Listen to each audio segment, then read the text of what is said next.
This is the War Brief Daily for April 16th, covering the Iran and wider Middle East theater. The United States went to war in part to prevent Iran from closing the Strait of Hormuz.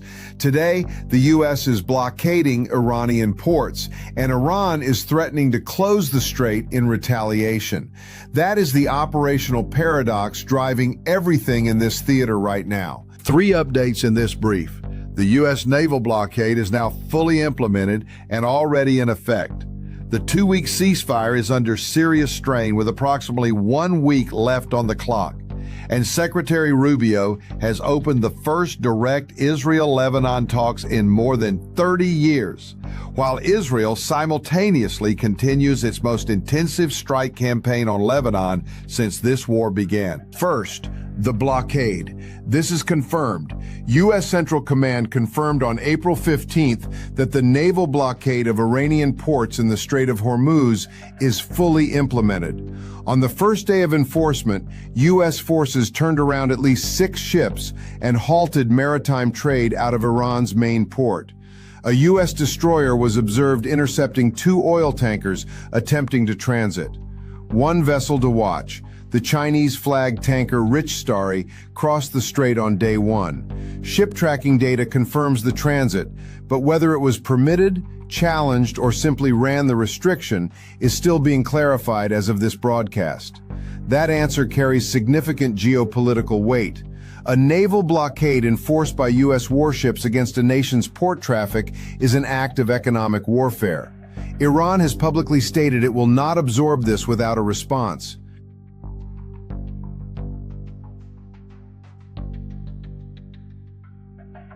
Second, the ceasefire. The U.S. Iran ceasefire declared April 8th expires in approximately 1 week. This is confirmed. Al Jazeera reported April 15th that Iran's military formally warned the blockade threatens the ceasefire. IRGC commanders have threatened what they call new methods of warfare, specifically naming Red Sea shipping and Gulf energy and desalination infrastructure as targets if the blockade continues.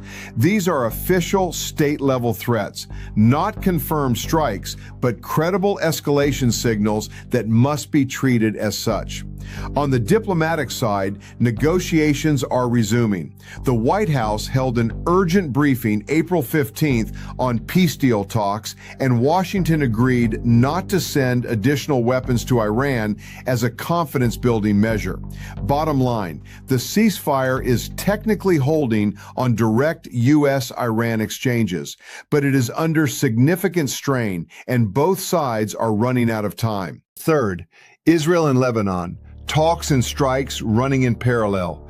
This is confirmed from multiple sources.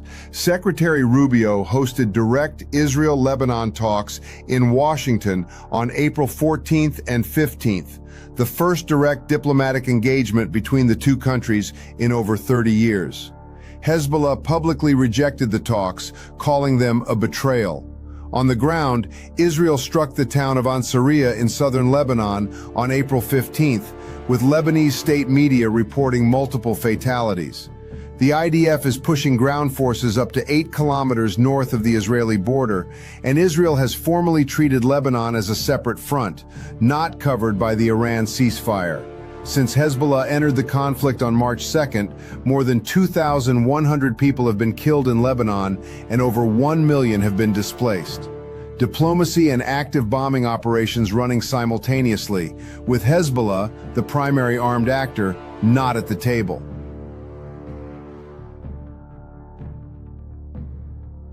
Across the broader region, in Iraq, the Institute for the Study of War assessed that Iranian-backed militias remain responsible for recent drone attacks targeting Gulf states.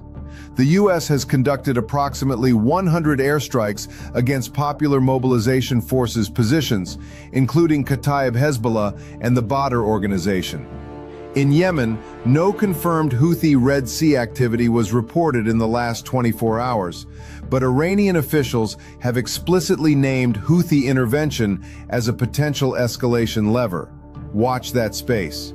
And on U.S. casualties, The Pentagon has officially acknowledged 399 American troops wounded since hostilities began on February 28th. Here is what to watch next. The ceasefire expiration around April 22nd is the most critical variable in this theater.